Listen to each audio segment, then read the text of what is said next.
So how many sang the song? Be honest. That's it? Wow. Hey, we're starting a new series today called I'm Still Standing.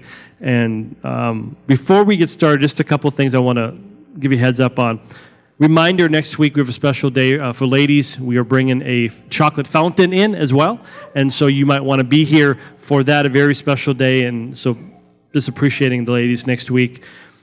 Tonight, we have a worship night at 6:30 in prayer. And again, I know this has been talked about, but nothing happens without seeking God. Amen. And so we are looking for supernatural means to do some things. And so be here for that. And then finally, today's message is really rated probably PG-13, and there's going to be some tough issues we're going to talk about. And so, just giving you a heads up, if you have young children with you, I would encourage you to go ahead and bring in them Kids Zone or preschool, but that'll come up in a little bit. So, at your convenience, you might want to do that. But the book of Daniel is very interesting book for several reasons. I heard a phone go off. This is not a setup. I know, but that was funny. Remember a couple weeks ago? It was a joke. It's just a joke. Daniel's in. You weren't here, Sarah. You have no idea what we're talking about, do you? Yeah. Okay. I'll fill you in later. So the book of Daniel is interesting. Okay. So a couple weeks ago, we had this setup, right, about this God, truth deal and justice, and for everyone else that's new, and can you really define moral values? And so we had someone's phone going off, and then I was the guilty one that took it and threw it against the wall and broke it. And so that's what happened. Can you imagine? Anyway, back to my regular scheduled program.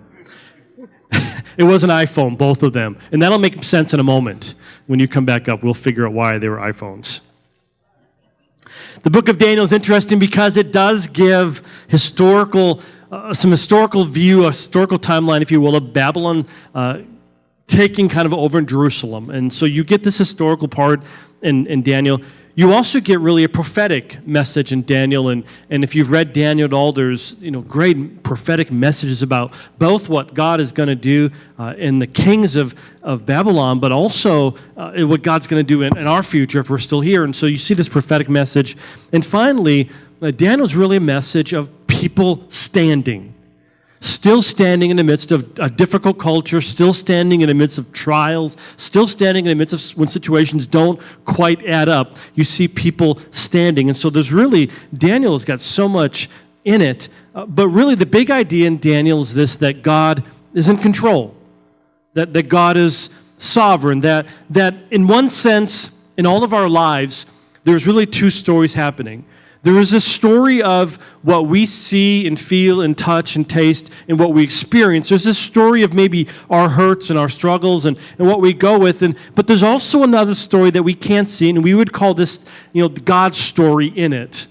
It's behind the scenes often when God is working and orchestrating things, and there's a step of faith as believers that we're saying, in my life, I don't get my story, but I trust that God's got a bigger story in mind. Amen? And so that's really the whole concept of Daniel, is you see what we see, but you see God orchestrating life. And there's something incredibly comforting in that. So I'm going to go ahead and turn to Daniel chapter 1. If you want to read along with me, I'm looking at, in your gray Bible in front of you, page 1064, 1064, Daniel chapter 1. And it starts off with just kind of the historical part of it, and then it gets a little deeper. Daniel chapter 1, page 1064. In the third year, in the reign of Jehoiakim, king of Judah, Nebuchadnezzar, king of Babylon, came to Jerusalem and besieged it. And the Lord delivered Jehoiakim, king of Judah, into his hands, along with some of their articles from the temple of God, that he carried off to the temple of his God in Babylon and put them into a treasure house of his God. Verse 3, then the king ordered Ashpenaz, chief of his court officials, to bring into the king's service some of the Israelites from the royal family and the nobility, young men without any physical defects, handsome, showing aptitude for every kind of learning, well-informed, quick to understand, and qualified to serve in the king's palace. He was to teach them the language and the literature of the Babylonians. The king assigned them a daily amount of food and wine from the king's table. They were to be trained for 3 years, and after that they were to enter the king's service. Verse 6, among those that were chosen, there were several that were chosen, but among those that were chosen were some from Judea, Daniel, Hananiah, Mishael, and Azariah. The chief official gave them new names. To Daniel, the name Belshazzar. To Hananiah, Shadrach. To Mishael, Meshach. To Azariah, Abednego. When we think of the names Daniel or Meshach, Abednego, Shadrach, what are some stories that kind of come to mind?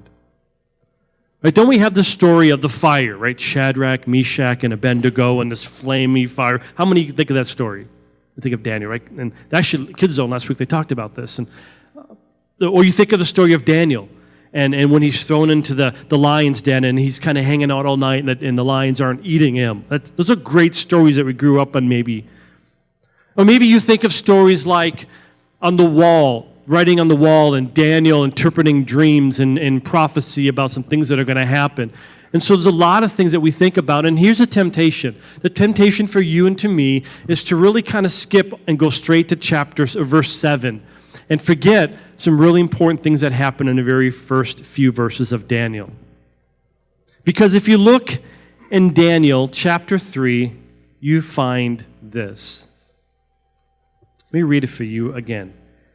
Then the king ordered Ashpenaz, chief of the court officials, to bring into the king's service some of the Israelites from the royal family and the nobility, young men without any physical defect, handsome, shown aptitude for every kind of learning, well-informed, quick to understand, and qualified to serve.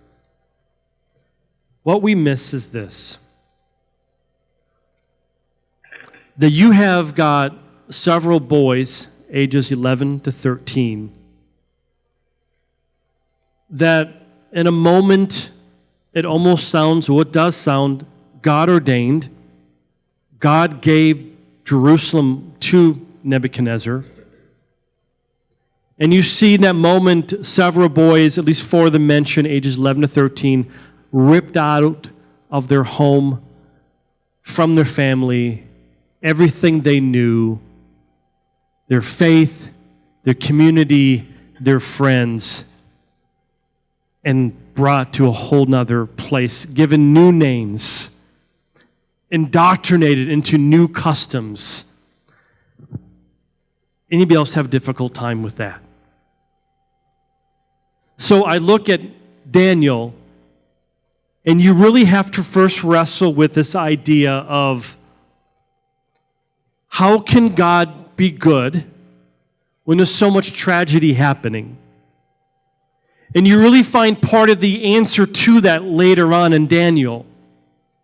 But if you don't wrestle with this, I would suggest to you that there's parts of your faith that you're really not grasping. And so the question I'm posing is, how can God be good in the midst of so much tragedy?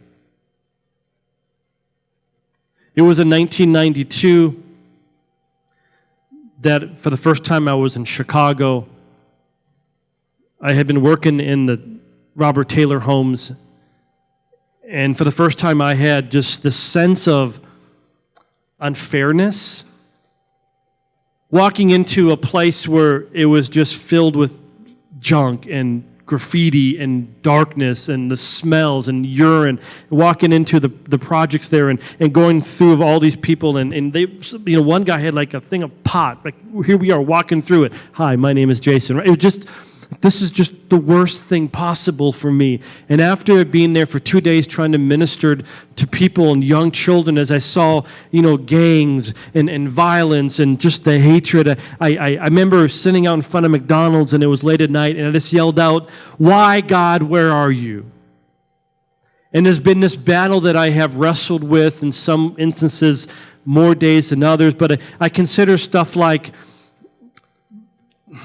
divorce, sex trafficking, the cancer, sickness, and just on that goes on. And sometimes the question has to be, God, how can you be good in this? Where are you in this? And so the question I want to start with today is God good? Why should we continue to trust him, despite maybe what we see? And we're going to continue the same thought in a couple of weeks. I have a very good friend of mine. I'd call you a friend, Pastor Sarah from Green Bay, and she is going to share her story and why, in the midst of her tragedy, she would say that she's still standing. Would you give a warm welcome to Pastor Sarah, please?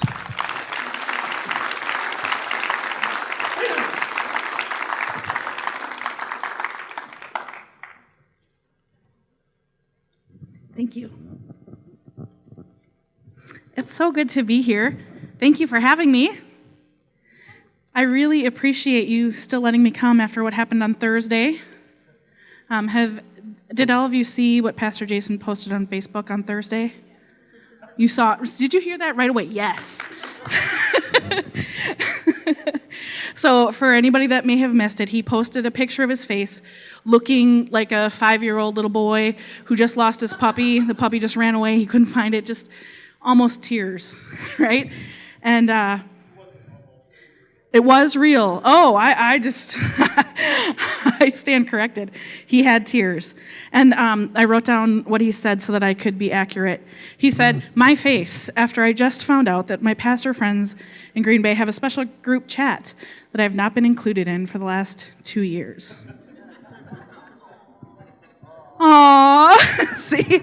And that's what happened online too, right? Who here felt bad for him when they saw that? Yeah, he felt sorry for himself even. All your friends look around, there they are. Many of you came to his defense. Did anybody here come to his defense online? Maybe put a supporting biblical verse or comment under his picture, right? People did. Nobody's raising their hand right now, but I know you did. I see them. I had friends that put, words of encouragement to Pastor Jason on there. One of my friends did it while we were still sitting at the table. And I went home and I got messages that were like, "Pastor Sarah, why are you excluding that nice pastor guy from your chat group? I hope that's a joke." And I want to let you know it was a joke. We do have a group chat that we excluded him from, but the problem is he has an Android. The rest of us all had an iPhone. And apparently he needs donations of iPhones or something so he can be a part of the group. No, we changed it. He's in now. He's in. So thanks for letting me come. Yes, that's right. Thanks for letting me come, even though we excluded him that whole time. Oh, so why did you think everybody came to his defense so quickly? Does anybody know? Because he's awesome, right? That's good. That's good. But people that I know that don't know him came to his defense. What's up with that? What is up with that? They know me, not Pastor Jason. Yet they were still ready to scold me. Well, I think it's because it's human nature that we bond over similar experiences, right? And especially hurts. When we know that somebody else has fought the same battles as us, we can trust them. We know that person understands me, right? And let's face it, I bet everybody here in this group has been excluded from a group at some point in their lives, right? We all know what it feels like to be the victim of a bully. So everybody just took Pastor Jason's side. I doubt that there's anybody on the planet that hasn't been a victim of something at some point in their lives. We can be victims of racism, of child abuse, of poverty, victims of cancer. And sometimes we find ourselves wondering, where is God in all of this? How can he be good? Why is this happening? So I'm going to share a little bit about myself. Some of it's pretty personal, and as Pastor Jason mentioned, it is probably around the PG-13 level. So if you've decided to keep younger children in the sanctuary today, please know that you might have to have some follow-up conversations with them. If you at any time feel that you need to take them out based on the content, go ahead and take care of your family or yourself if something is triggering you. If you need to leave based on the content, I promise I won't be offended. So I'm here to share with you, most of you who are strangers to me, because I strongly believe that was what was meant to harm me, God is taking back and using for something good. That I am still standing here, and I can confidently say that God is good.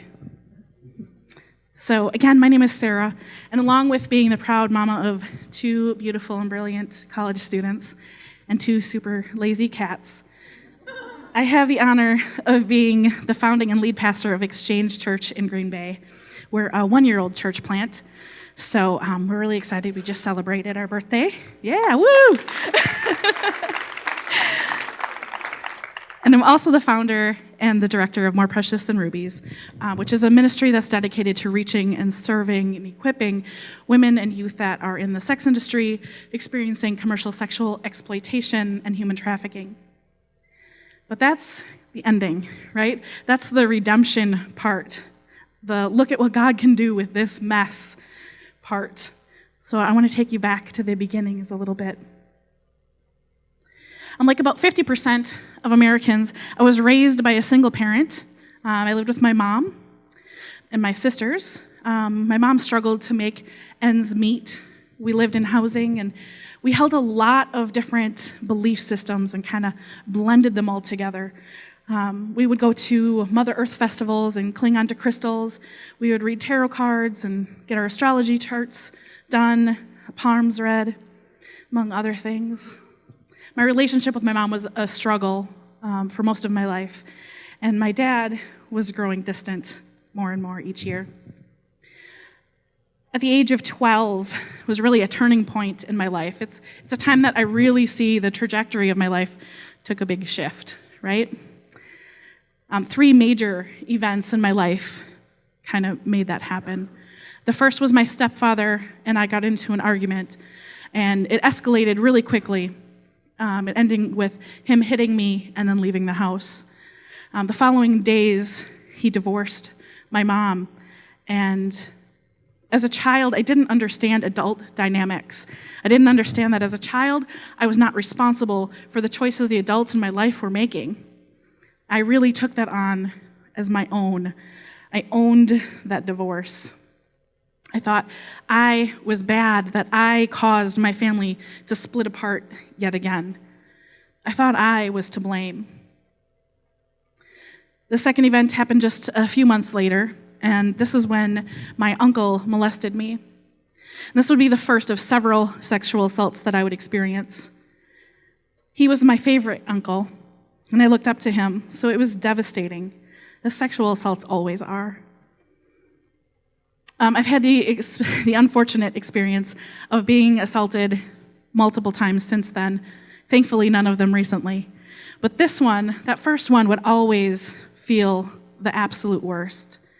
I think part of it was because it was the first time. This was my first experience with this, but also because my trust in him was so deep, and the relationship was now so broken with him and with other family members. It was another place where my family was fractured.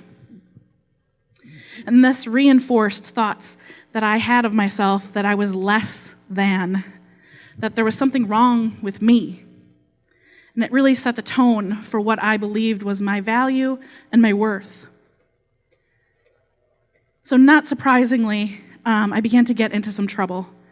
And I started to dress provocatively. And this is actually typical behavior for people who have experienced sexual assault, but I didn't know that at the time. When I began to dress and act differently, my dad decided he would no longer let me come to his house for visits. He would come by and he would pick up my sisters and leave me behind. And he would say that he had a reputation to uphold in his community, and I didn't fit that reputation anymore. That outright rejection by my dad was almost unbearable.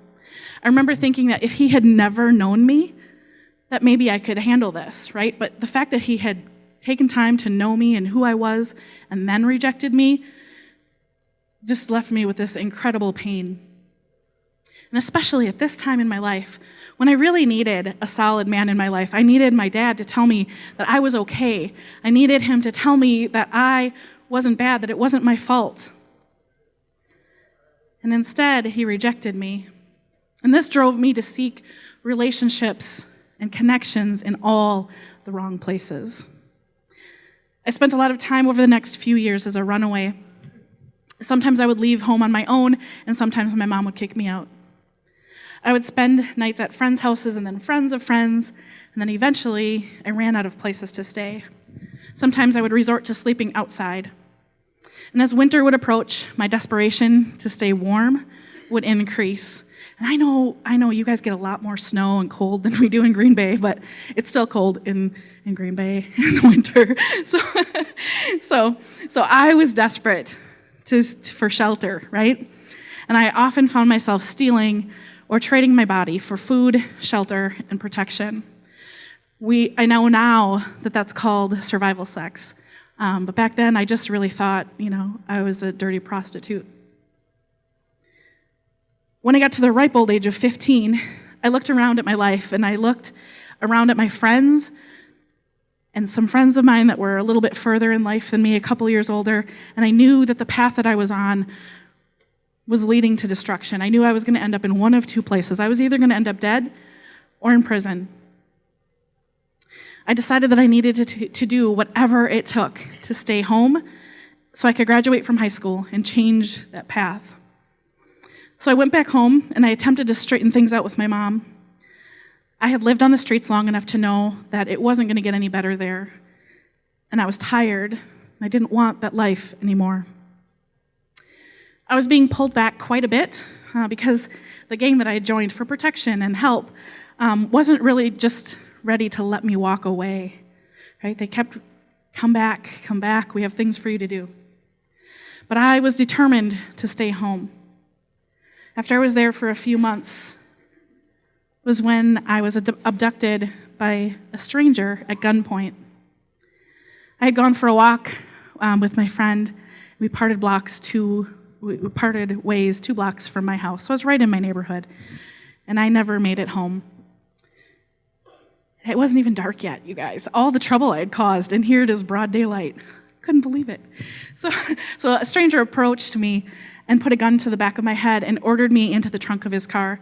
He drove me to the park, where he had me get out and walked me into the woods, where he raped me and stabbed me multiple times.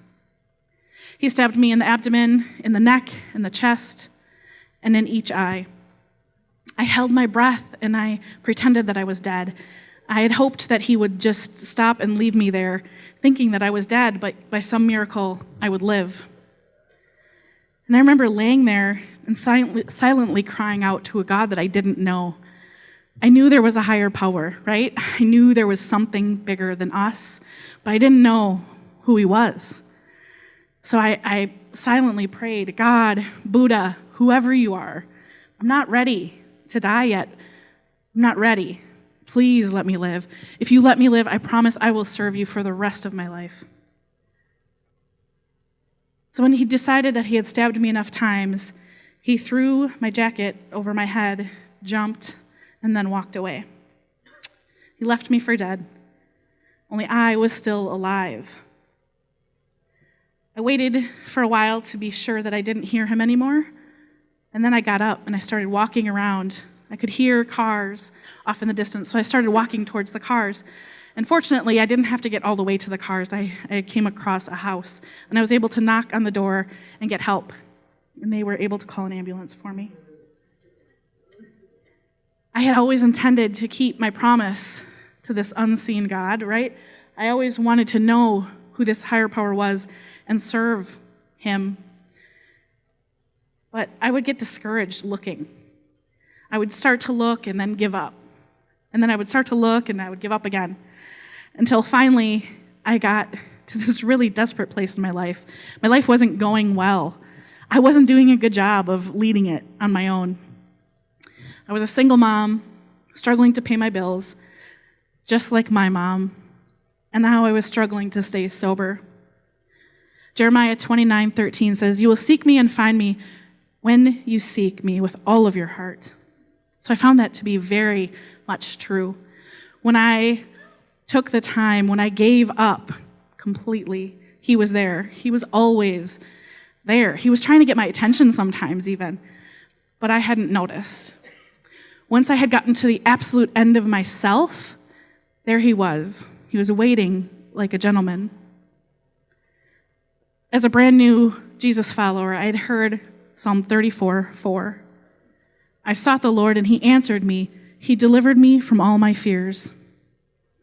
And I wondered if that was even possible. It sounded crazy to me because I had lived in so much fear, constant fear, fear that I owned. It was part of my identity and how I lived.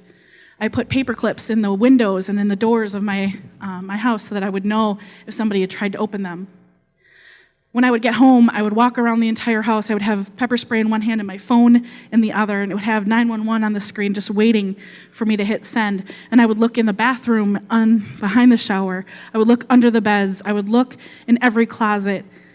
And then I would do it again.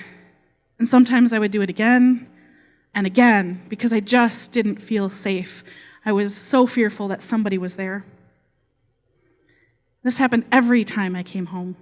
I knew fear. I couldn't imagine being released from it. And as I read my Bible more and more, I saw more and more verses that were helping me to combat this fear. When all of a sudden I realized I wasn't living the same anymore. He had changed me. He had changed something inside of me.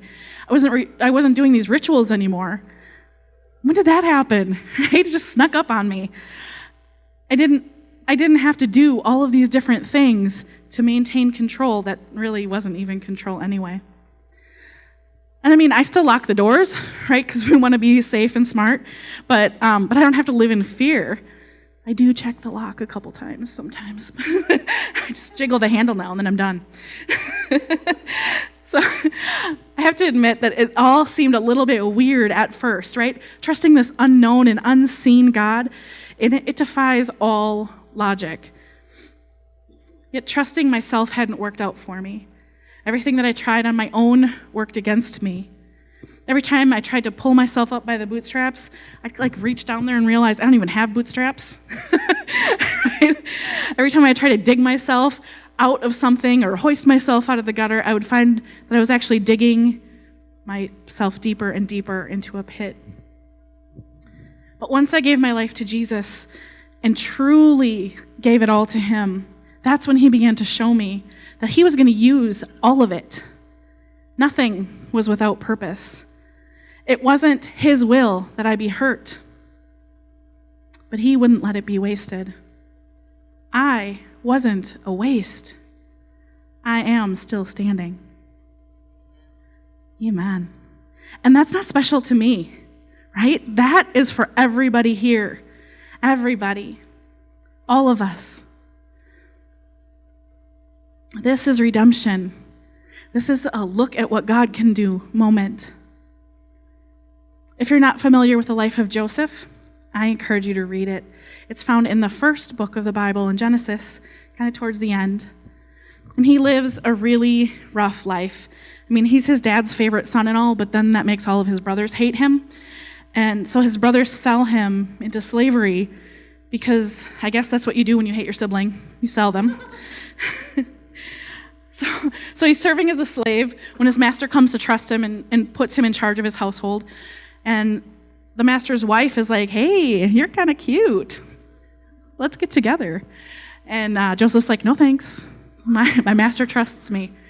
So she's insulted, right? And she tells her husband, "Hey, Joseph's trying to get in bed with me." So Joseph gets thrown in jail, and he's left there for years and years for something he didn't even do. How fair is that? Where's God in that? Right? But through some pretty cool events, some things that only God can arrange, he winds up second in command to the Pharaoh and is basically in charge of all of Egypt, which is the most powerful country at that time. And a famine strikes, and his brothers, same ones who sold him into slavery, show up begging for food.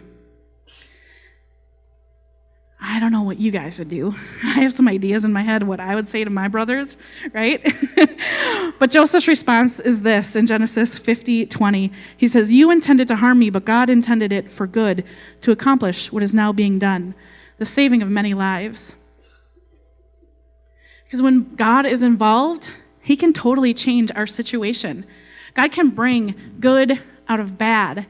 He has a better destiny and a better story in mind. How many of us have heard inspiring stories and thought, man, if that were me, I would have given up. I would never have made it through that. Maybe that's the place you're at right now. God, why am I still dealing with an addiction? Why were my parents abusive? Why did Dad leave? Why is school so hard? Why do I always struggle? Why don't I deserve happiness for once? God, why did you abandon me? Why does it seem like God is punishing me? I'm standing here to tell you that there is hope. There is healing. With God, there is freedom from brokenness and purpose for your days. God has used my hurts, my shame, my emptiness as a way to relate and love people who were now where I once was. My past no longer defines me. Every horrible thing that happened throughout my life led me to this look at what God can do moment. It led me to this I'm still standing moment.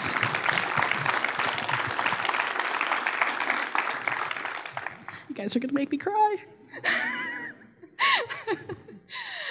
And I wonder, what happened in your life? Where have you been hurt? Has someone abused you? Lied about you and ruined your name?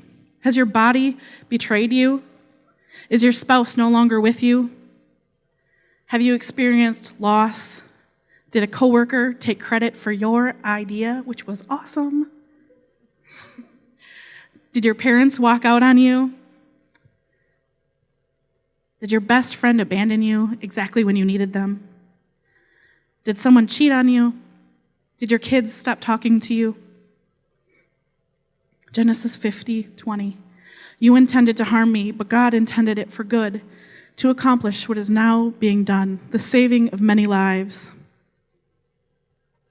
Your abuser intended to harm you. Your addiction intended to harm you. Your regret intended to harm you. Your fear intended to harm you. Your pain intended to harm you. Resentment intended to harm you. Your kids may have intended to harm you. Your loneliness intended to harm you. Your shame intended to harm you. But God intended it for good. Romans 8:28. And when we know that in all things God works for the good of those who love him, who have been called according to his purpose. So maybe you've worked through this, right? Maybe you're smack dab in the middle of this and you've experienced massive pain in your life. You want to make better choices, but you've been through horrible things. Honestly, you're just wondering, when will I get a break? You've had a lifetime of unfair moments and sucky circumstances, and you wonder, how can anything good possibly come from it?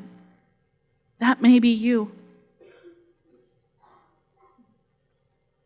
And you may be feeling like you're going to be stuck in this moment forever, that those things intend to continue to harm you, but God can use them. He can use them for good if you let him. God has certainly done this in my life. I've gotten to stand in the strip club, in the dressing room, and offer prayer to women who are working there. And one time as I was standing there, a woman came up to me and she said, "Honey, you don't understand my life. You were made for church. You're a church lady. I was made for this. This is my life. You don't know my life." I said, "You're right, I don't know your life, but you don't know mine either. Maybe we should share." So she brought out the big guns. She was going to scare me, right? And she said, "Well, yeah, one time somebody tried to kill me. They cut me right here. And she goes like this, right across her neck. And I was like, me too, want to see my scar? And we instantly bonded, right? We instantly had these barriers break down because, like I said before, people bond over hurting. They are able to relate. We had been in the same battle, and now we could be friends. Now she could see that church was for her too, that I hadn't always been a church lady, and she might be able to do something different, that she wasn't born to be a stripper. Look at what God can do. I'm still standing. I give so much thanks to God for coming in and changing the direction of my life. And that same loving, forgiving, powerful God is available to you. In whatever dark and painful moment you are in, remember that God doesn't cause bad things to happen in our lives, but He can bring good out of everything if we let Him. He can change the direction of your life. He can give new life. And He can turn your scars into something beautiful. Thank you very much.